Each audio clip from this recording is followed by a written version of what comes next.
ओम शांति। आज बाबा मेरे लिए क्या कहा है, चलिए सुनते हैं। बाबा कहते हैं, आज 16 जून 2021 की बाबा की मधुर महावाक्य सुनते हैं। बाबा कहते, मीठे बच्चे, तुम्हारे पास अविनाशी ज्ञान रत्नों का अथाह खजाना है। तुम उसका दान करो, तुम्हारे दर से कोई भी वापिस नहीं जाना चाहिए। बाबा ने प्रश्न पूछा, सर्व संबंधों की शौकीन बाप अपने बच्चों को कौन सी श्रीमत देते हैं? उत्तर, मीठे बच्चे, अपना बुद्धि योग सब तरफ से हटाए, एक मुझे याद करते रहो। दुनिया की कोई भी वस्तु, मित्र संबंधी आदि याद ना आए, क्योंकि इस समय सब दुख देने वाले हैं। विश्व का मालिक बनना है तो जरूर 63 जन्मों का हिसाब किताब चुकत करने की मेहनत करनी पड़े। सब कुछ भूल और शरीरी बनो, तब हिसाब किताब चुकतो हो। मैं सर्व संबंधों की शौकीन हूँ। ओम शांति। बाप दादा बच्चों से पूछते हैं, किसकी याद में बैठे हो? शिव बाबा की बुलंद आवाज में कहना चाहिए, शिव बाबा की याद में बैठे हैं। तुम बच्चे अर्थात आत्माओं का कनेक्शन है शिव बाबा से। तुम शिव बाबा के बनते हो इन द्वारा, ब्रह्मा के द्वारा, क्योंकि शिव बाबा इनके द्वारा ही मिलते हैं। ये बीच में दलाल भी कहा जाता है। तुम्हारा दलाल से कोई कनेक्शन नहीं है, ये तो सिर्फ बीच में मार्फत है। लेन देन का सबका हिसाब किताब बाप से होना है, इनसे नहीं। इनका भी लेन देन बाप से है। ये भी उस बाप को कहते हैं, बाबा मेरा सब कुछ आपका है। तुम्हें भी एक तो निश्चय ये है कि हम आत्मा है, और दूसरा ये भी निश्चय है कि हम आत्माएं अभी परम पिता परमात्मा से वर्षा ले रहे हैं। मनसा वचा कर्मना, तन मन धन से हम शिव बाबा के मददगार बनते हैं। ये सब कुछ शिव बाबा को अर्पण किया हुआ है। फिर शिव बाबा डायरेक्शन देते हैं, ऐसे ऐसे ये करो।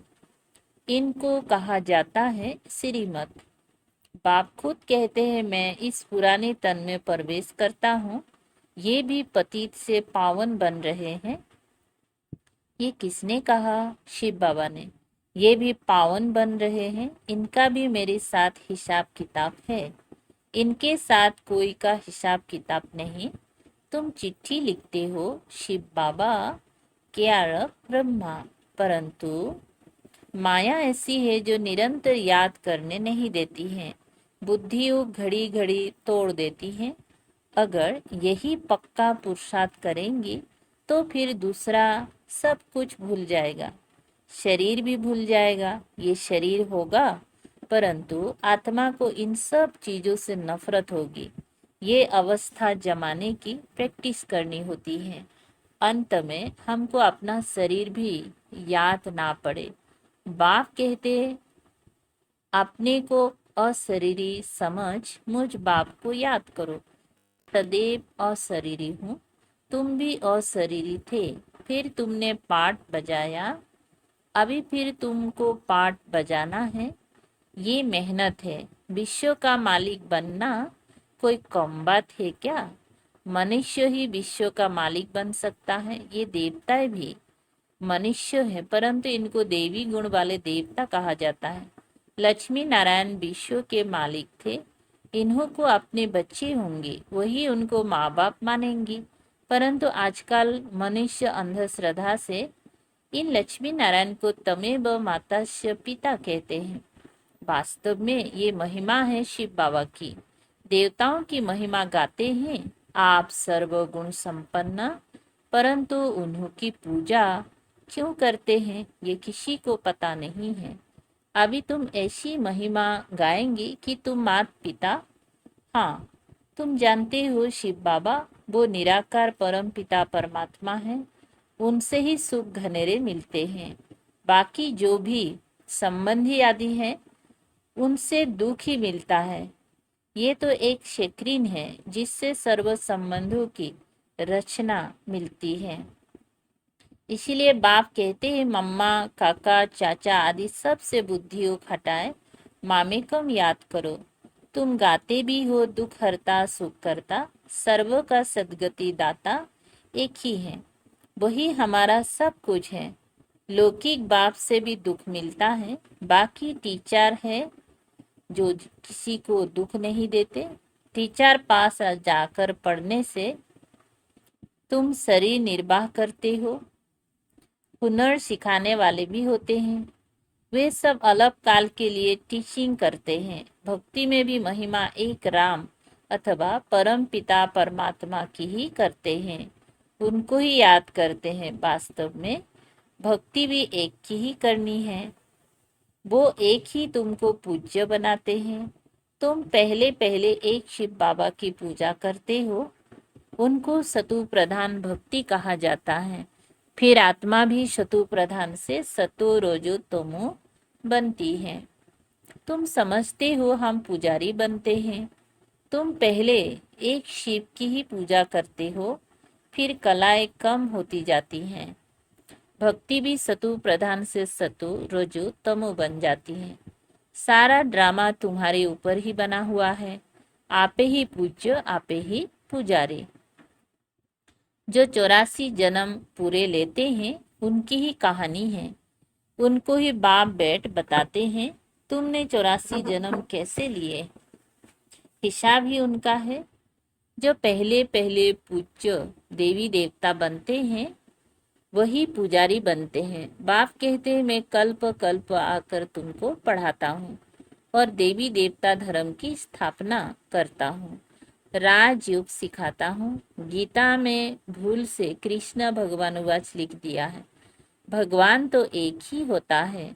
वो तो कहते ठीक कर भीतर कणकण में परमात्मा है, परंतु ऐसे तो हो ही नहीं सकता। भगवान की तो महिमा अपरम अपार है।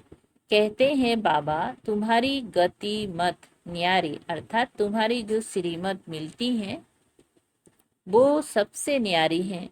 बाप को ही कहते हैं गति सदगति दाता परम पिता परमात्मा। तो बुद्धि ऊपर में जाती है, दुख के टाइम उनकी ही याद आती है। अगर राम सीता बुद्धि में हो फिर तो सारा रामायण बुद्धि में आ जाए। तुम तो पुकारते ही हो उस एक बाप को, सिवाय एक बाप के कोई भी साकारी मनुष्य व आकारी देवता से बुद्धि नहीं लगानी है। पतित पावन है ही एक बाप। कोई भी सत्संग में जाकर यही गीत गाते हैं, पतित पावन सीताराम, अर्थ कुछ नहीं। ये सब है भक्ति मार्ग का गायन। सब रावण की जेल में है, भक्ति मार्ग में बहुत भटकते हैं। यहाँ भटकने की तो कोई बात नहीं है। बाप समझाते हैं बच्चों को पॉइंट्स बुद्धि में अच्छी रीति धारण करनी है, पढ़ाई रेगुलर पढ़नी है ना, रेगुलर करनी है पढ़ाई। अगर कोई कारण से सवेरे नहीं आ सकते तो दोपहर को आ जाना चाहिए। किसी को तंग भी नहीं करना है, सारा दिन पढ़ा है, कोई भी समय जाकर पढ़ना है। ये बच्चियां सुबह से लेकर शाम तक सर्विस पर है, सारा दिन सर्विस स्टेशन खुले हुए हैं। कोई भी आवे उनको रास्ता बताना है, पहले पहले तो बताना है। विचार करो तुमको दो बाप है, दुख में पारलौकिक बाप को याद करते हैं ना। अभी शिव बाबा कहते हैं मामे को याद करो, मौत तो सामने।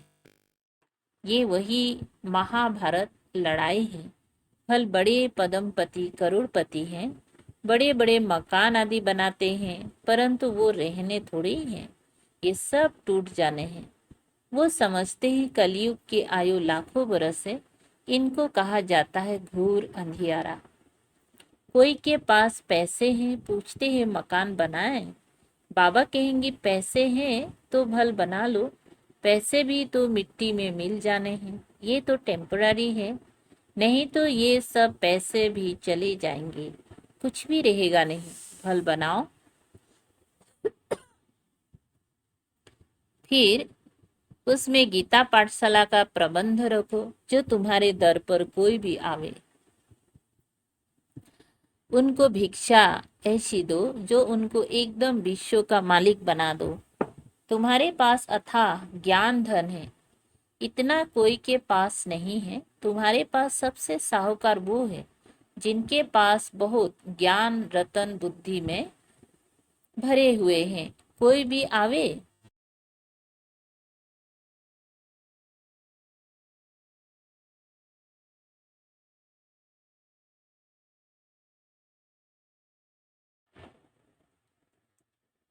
क्या बता रहे बाबा, तुम्हारे पास इतना खजाना है, हाँ? कोई भी आवे तो तुम उनकी झोली भर दो। तुम्हारे पास इतना खजाना है, सिर्फ ये बोर्ड लगा दो, आओ तो हम आपको सदा सुखी स्वर्ग का वर्षा पाने का रास्ता बताए। परंतु बच्चों में वो नशा नहीं रहता। यहाँ नशा चढ़ता है, बाहर जाने से भूल जाता है। सुख होना चाहिए ना, शौक होना चाहिए। कोई भी आवे उनको रास्ता बताए जो बेड़ा पार हो जाए। तुम्हारे पास बहुत भारी धन है, कोई भी भिखारी आवे व लाखपति आवे तो तुम उनको भी बहुत रत्न दे सकते हो। बाबा यहाँ नशा चढ़ाता है, फिर सोडा वाटर हो जाता है। बाबा तुम्हारी अविनाशी ज्ञान रत्नों से झोली भर देते हैं, परंतु नंबर बार है, किसकी तकदीर में है तो पूरी रीति धारण कर लेते हैं। बाबा कहते हैं कोशिश कर, तुम निरंतर याद में रहो। ऐसे भी नहीं कि सेंटर में जाकर एक जगह बैठना है, नहीं, चलते फिरते जो भी समय मिले बाप को याद करते रहना है। हाथ काटे दिल अर्थात बुद्धि का योग बाप के साथ हो। बाप की याद से तुम्हारा बहुत कल्याण होगा।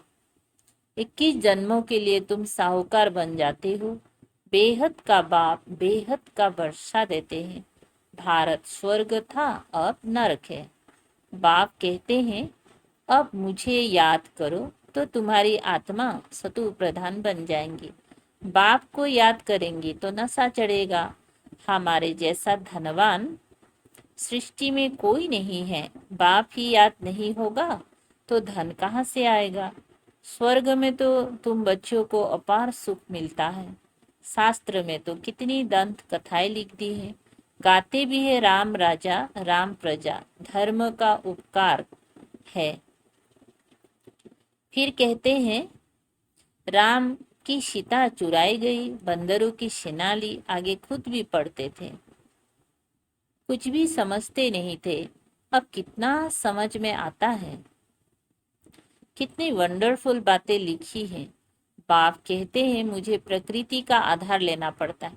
त्रिमूर्ति में भी ब्रह्मा विष्णु शंकर दिखाते हैं, परंतु ये भी समझते नहीं कि विष्णु कौन है, कहाँ के रहने वाले हैं। विष्णु के मंदिर को नर नारायण का मंदिर कहते हैं, परंतु अर्थ कुछ भी नहीं समझते। विष्णु के ये दो रूप लक्ष्मी नारायण हैं जो सतयुग में राज्य करते थे। अभी तुम मनुष्य से देवता बन रहे हो। कोई भी आवे तो बोलो ये ब्रह्मा कुमार कुमारियां हैं, तो प्रजापिता ब्रह्मा सबका बाप हुआ। बहुत ढेर की ढेर प्रजा है, नाम तो सुना है ना। भगवान ने ब्रह्मा द्वारा ब्राह्मण रचे। बाप ने जरूर बच्चों को वर्षा तो दिया होगा ना। तुम बच्चों को विश्व का मालिक बनाते हैं। तुम शिव बाबा से वर्षा पाते हो। एक है लौकिक बाप, दूसरा है पारलौकिक बाप। अब ये तुमको अलौकिक बाप मिला है, ये तो जोहरी था, ये थोड़े ही कुछ जानता था। इनके लिए कहते हैं कि इनके बहुत जन्म के अंत के जन्म के भी अंत में इनमें प्रवेश करता हूँ। वानप्रस्थी बनने का रिवाज भी भारत में है। 60 बरस के बाद गुरु के पास चले जाते हैं। बाप इनमें प्रवेश करते हैं, प्रवेश कर कहते हैं अब तुमको घर चलना है।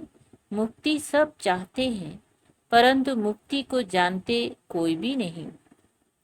ब्रह्म में लीन तो कोई हो नहीं सकते। ये तो सृष्टि का चक्र फिरता ही रहता है, सबको पाठ बजाना ही है। कहते हैं वर्ल्ड की हिस्ट्री ज्योग्राफी रिपीट, ये अनादि ड्रामा बना हुआ है। 84 जन्मों का पाठ तुमको बजाना ही है। ये ज्ञान डांस होती है, वो लोग फिर डमरू दिखाते हैं। अब सूक्ष्म वतनवासी शंकर डमरू कैसे बजाएगा? बाप ने समझाया है, तुम बंदर मिशल थे तो तुम बंदरों की सेना ली।